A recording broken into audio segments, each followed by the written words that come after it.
un tarot dont je vous avais déjà fait une review sur le blog, je vous mets le lien en dessous de la vidéo. Et alors j'avais envie de vous le montrer d'un petit peu plus près, puis vous montrer quelques détails et cartes qui m'ont marqué dans ce jeu.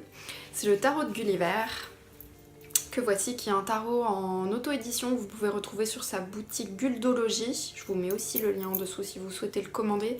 Il en reste vraiment très peu, c'est un tarot qu'elle édite à chaque fois en très peu d'exemplaires. Et c'est un tarot totalement artisanal. Vous avez vraiment un jeu qui a une âme, avec une qualité de carte qui est quand même avec un papier hyper épais. Bon, les miennes elles sont assez abîmées parce que je les utilise tout le temps, je les emmène partout avec moi. Mais c'est vraiment un tarot hyper artisanal, hyper personnalisé, que vous trouvez pas partout dans les jeux de grand tirage. Alors c'est un tarot de type Marseille, elle propose uniquement les arcanes majeures dans cette auto-édition. Et alors vous avez avec à chaque fois une petite pochette qui est unique. Donc moi j'ai eu celle-ci, une petite pochette réalisée à la main par une de ses amies il me semble. Et c'est vraiment du très beau boulot, moi qui l'utilise tout le temps, les boutons tiennent super bien. C'est hyper doux, il y a un côté look assez vintage, j'aime beaucoup. Et alors chaque modèle est différent, donc vous pouvez choisir en fait votre tarot en fonction de la pochette qui vous plaît le plus. Alors Gulliver l'Aventurière, vous la connaissez sans doute grâce à son oracle des runes qui est sorti en septembre dernier. Et pour moi Gulliver c'est quelqu'un qui modernise l'ésotérisme, et qui, contrairement à d'autres personnes qui vont moderniser l'ésotérisme en, on va dire, le diluant, elle au contraire, je trouve qu'elle intensifie les symboles et qu'elle garde une énorme magie dans ce qu'elle fait. Et du coup, en fait, il y a vraiment une empreinte, une patte sorcière dans ce qu'elle fait, dans tout ce qu'elle fait. Et on sent vraiment une grosse magie dans ce tarot, et moi c'est quelque chose qui m'a tout de suite marqué quand je l'ai reçu, et je l'ai même pas purifié. C'est le seul jeu de toute ma collection que je n'ai pas purifié du tout, parce que j'avais envie d'en garder totalement l'empreinte, l'âme et la patte de l'artiste. Ce qui est intéressant dans ces illustrations, dans ce tarot, c'est qu'on retrouve ces marques de fabrique et puis toujours ce symbolisme très présent. Vous avez la mandorle qu'elle utilise dans pas mal de ses projets, mais qui vont pas forcément être dans tous ses projets non plus. Vous avez le nom de la carte et puis aussi le numéro qui sont inscrits à chaque fois dans l'illustration, qui font vraiment partie de la narration. Et je trouve qu'elle utilise très bien tous les symboles et puis aussi tous les accessoires en fait du personnage à chaque fois. J'aime beaucoup comment elle traite les chevelures, comment elle traite aussi les sièges. Là, ce qui est hyper intéressant sur la carte de l'impératrice, c'est que la chevelure est confondue avec le siège de l'impératrice. La force, elle me plaît beaucoup, elle m'évoque même plus une notion d'arts martiaux que de danse. Souvent la force c'est un peu une danseuse. Et alors j'ai l'impression vraiment d'une personne qui pratique une sorte de tai chi, quelque chose d'assez zen en fait, mais en même temps de très puissant. Et on retrouve le mouvement en infini au niveau de ses bras, donc on sent vraiment cette notion de maîtrise. Et tout est intéressant dans la carte, elle utilise vraiment beaucoup de symboles, c'est vraiment foisonnant. Vous avez les couleurs qui sont utilisées, j'aime beaucoup le fond qui rappelle une certaine forme de puissance avec un feu, mais un feu assez atténué. Donc on a tout cet équilibre de la force, de la puissance, mais la puissance assez endormie. On a la couleur de ses vêtements, on a cette thématique du rouge et de l'or, donc on a la vie, mais on a aussi la richesse. Et en même temps, elle a une cape qui reste un petit peu plus terne, donc quelque part c'est un peu comme si elle était obligée de cacher un petit peu son jeu, et c'est peut-être aussi quelque chose qu'elle fait en fermant les yeux. Et ça me parle de choses très modernes, comme dans le féminisme. Aujourd'hui, on va nous parler beaucoup du fait que dans l'éducation qu'on a reçue, les femmes, on nous a vraiment appris à paraître moins que ce que l'on est pour ne pas inquiéter la société, pour ne pas inquiéter les autres, faire un peu l'idiote quelque part, pour rassurer nos interlocuteurs. Et je trouve que cette force, elle représente un petit peu ça. Elle a ce rouge et cet or à l'intérieur, mais elle le dissimule sous une cape un petit peu terne. Mais en même temps, c'est quand même une cape, hein. Donc on reste quand même dans une thématique presque de super-héroïne, mais de super-héroïne cachée. Il y a aussi cette bête qui est très intéressante parce que elle ressemble pas du tout au lion habituel de la carte de la force. On a une sorte de lézard crocodile bizarre et ça me parle de déjà du cerveau reptilien qui est dans la survie, qui est dans quelque chose de très instinctif, en opposition complète avec le côté plus sophistiqué, plus maîtrisé, plus intellectuel de la femme. Et puis ça peut rappeler aussi la prédation sexuelle. Le crocodile, c'est vraiment un animal qui représente cette prédation, ce côté langue pendue, là, ça inspire vraiment pas confiance. Et là, cette femme, quelque part, elle est en train de dire je maîtrise ça, j'ai le dessus sur ce type d'attaque, sur ce type d'attention sur ma personne. Et donc cette force, pour moi, c'est vraiment un symbole féministe fort. Dans la Maison Dieu, pour moi, elle m'a parlé du mythe d'Athéna. Alors c'est assez rigolo parce que Athéna, pour moi, c'est une déesse qui est très équilibrée et qui m'a parlé avant tout d'amour, alors que c'est une déesse guerrière. Et son mythe dit qu'elle est sortie de la tête de son père, un peu comme la meilleure idée qu'il ait jamais eue. Et en fait, pour moi, cette scène, ça représente un petit peu la Maison Dieu, ce serait la tête de Zeus. Et la foudre frappée, ce serait Héphaïstos qui a tapé sur la tête de Zeus pour en faire jaillir Athéna. Et ces deux petits personnages là, tout juvéniles, un garçon et une fille, ce serait un peu cet équilibre en Athéna, donc l'aspect guerrier qui serait plus masculin, et puis l'aspect plus en retenue et en douceur, en stratégie, qui serait peut-être plus féminin, à la différence d'Arès, qui est le dieu guerrier, mais plus dans l'instinct et dans le côté sanguinaire. Donc cette carte, elle me parle beaucoup de cette déesse, et puis c'est aussi le chiffre 5 qui revient ici avec les 5 petits picots de la tour et qui font penser au pape. Donc sortir de la tête du père, c'est aussi s'émanciper, sortir du giron familial, sortir du cadre, du pape, donc du patriarcat, de Dieu le Père, la maison Dieu, hein, c'est vraiment ça, de Dieu le Père. Mais dans un côté beaucoup plus symbolique, plus élevé avec cette carte-là avec le pape qui représente juste un personnage. Ici on est sur des symboles un petit peu plus complexes. Donc pour moi Athéna, c'est une déesse qui nous parle beaucoup de ça, de s'extirper de ce giron familial. Ça veut pas dire forcément foutre le feu à tout, hein. Athéna, c'est la fille préférée de son père d'ailleurs. Malgré le fait qu'il avait très très peur que ses enfants le surpassent. Et au final, je trouve que c'est une déesse hyper inspirante qui nous encourage dans ces notions d'équilibre. Et comme quoi la tour, ça peut aussi être une carte positive et qui parle de circonstances assez fulgurantes, mais qui peut encourager aussi un équilibre. Et alors ce qui est intéressant, c'est aussi ce sol un petit peu chaotique derrière, on dirait presque une mer agitée, mais avec des couleurs qui rappellent plus l'élément de la terre.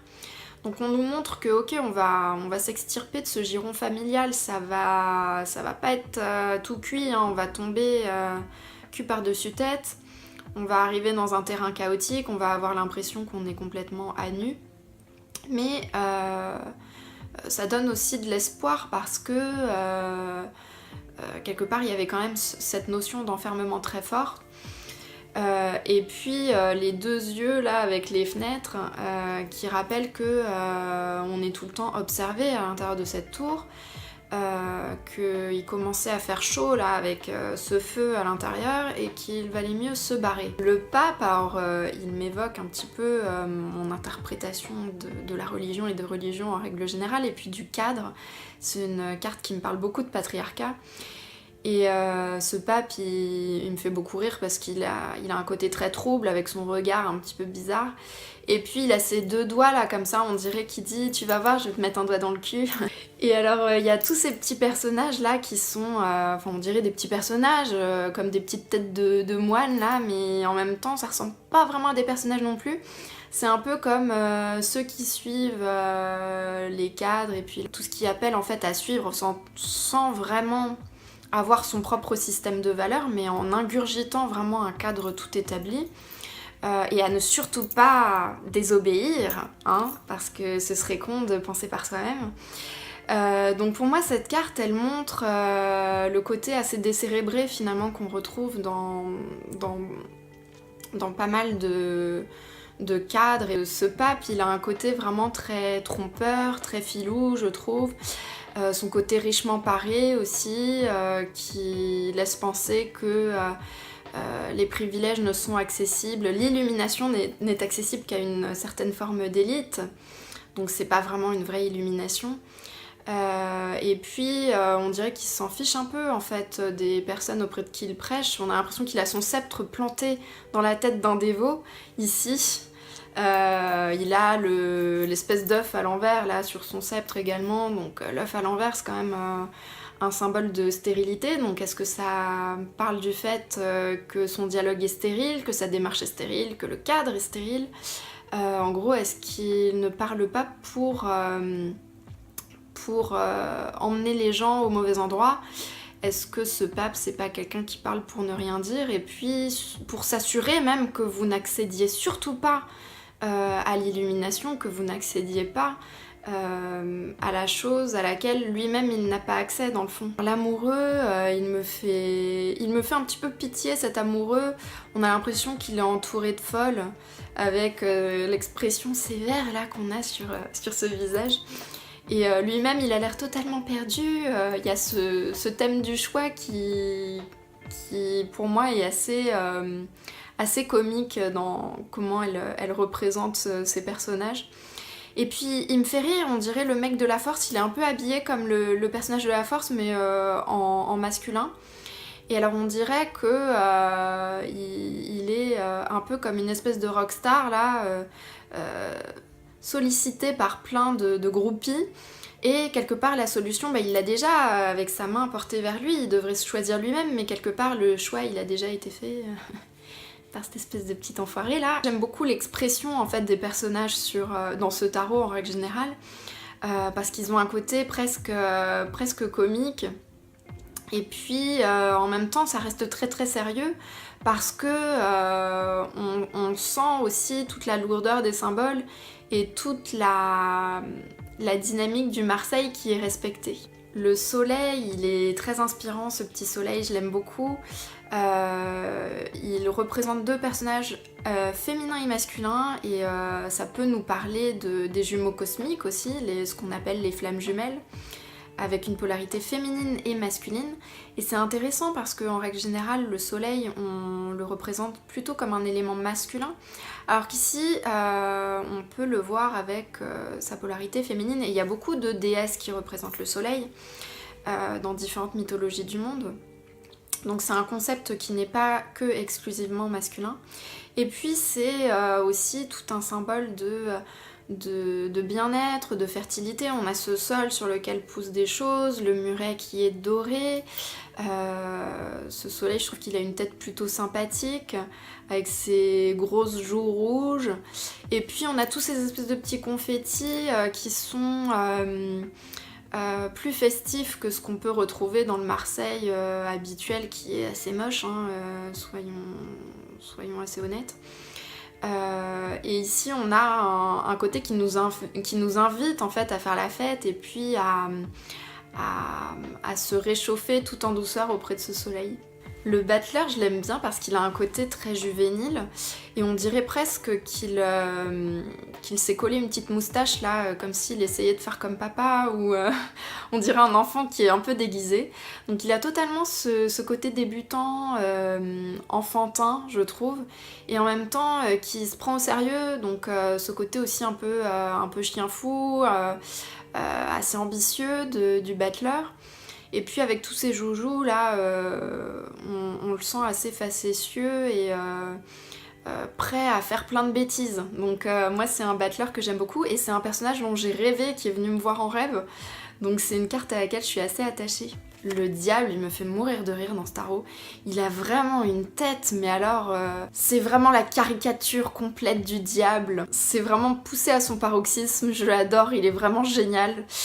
Et alors les deux personnages en bas là, pareil, c'est des caricatures complètes avec une tête absolument merveilleuse. Et alors je trouve que cette carte, elle nous incite plus à prendre le parti pris de trouver le diable assez sympathique et rigolo finalement, que d'y voir quelque chose de trop sérieux, parce que là on est presque tellement dans quelque chose de drôle en fait, et qui va presque trop loin en fait dans le côté feu de l'enfer, qu'on est plutôt tenté de prendre le diable pour un personnage finalement assez sympathique et qui fait l'idiot pour coller à l'image qu'on lui a donnée finalement. La justice, je l'adore, elle a un côté très super-héroïne. Et alors, je le savais pas à la base, mais Gulliver m'a dit qu'elle s'était inspirée de Catwoman pour les petits... les espèces de petites oreilles qu'on voit de chaque côté du masque en fait de cette justice, donc je trouve ça assez rigolo. Et puis moi elle me parle aussi de fertilité, on dirait un peu les ovaires, il y a ce côté très féminin,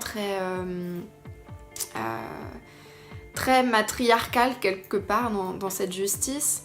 Et puis j'aime beaucoup aussi le fait qu'elle ait les mêmes ailes que le diable. Donc peut-être que avec son côté assez rigide et puis assez détourné, finalement elle cache son jeu et elle a un côté un petit peu diabolique derrière. Et enfin je vais vous montrer l'étoile que j'adore. Elle est belle cette étoile, elle a un côté très apaisant et moi j'aime beaucoup toujours comment elle traite les chevelures.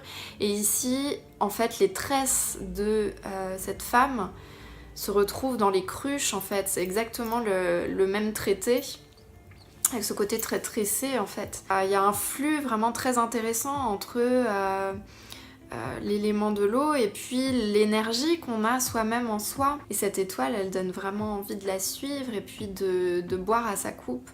Je vais vous mettre aussi le speed dating que j'ai réalisé avec ce tarot sur ma chaîne YouTube, comme ça vous aurez vraiment toute l'expérience et vous verrez un petit peu le côté assez facétieux de ce tarot.